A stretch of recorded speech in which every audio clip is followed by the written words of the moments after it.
তো স্যারের cutting complete, স্যারের হচ্ছে এটা ফাইনাল লুক। তো অনেকের ধারণা থাকে যে ক্লিপিং সিস্টেম প্যাচ করলে হয়তো ন্যাচারাল লুক আসে না। তো আপনারই দেখে কমেন্ট করুন, দেখুন স্যারের যে কাটিংটা করা হয়েছে আমাদের, এটা কিন্তু ক্লিপ সিস্টেম। তো ক্লিপ সিস্টেমে কিন্তু যদি কাটিং যদি ভালো করা যায় আর একটু যদি ভালো কোয়ালিটি প্যাচ নেন, তাহলে কিন্তু ন্যাচারাল লুক আসতে বাধ্য। তো স্যারের অনেকে হয়তো ভাবছেন যে এটা ক্লিপিং কিনা, তো আমি জাস্ট একটু দেখিয়ে দেবো খুলে।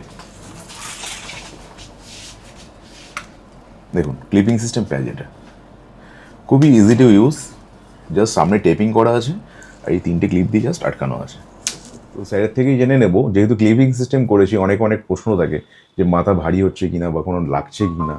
তো স্যার যদি বলেন আপনার এখন কেমন লাগছে, কেমন ফিল হচ্ছে? না, কোনো রকম কোনো অসুবিধা হচ্ছে না। মানে কোনো মাথা ভারী লাগছে বা না, না, কোনো পেন হচ্ছে কি? না, না, কোনো রকম কিছু অসুবিধা নেই। ইজি তো? প্লাস আপনাকে দেখিয়েও দিয়েছি কিভাবে খুলতে হয়, কিভাবে লাগাতে হয়। একদম, ঠিক একদম, আছে? একদম। তো কাটিংটা সম্বন্ধে আপনি কি বলবেন?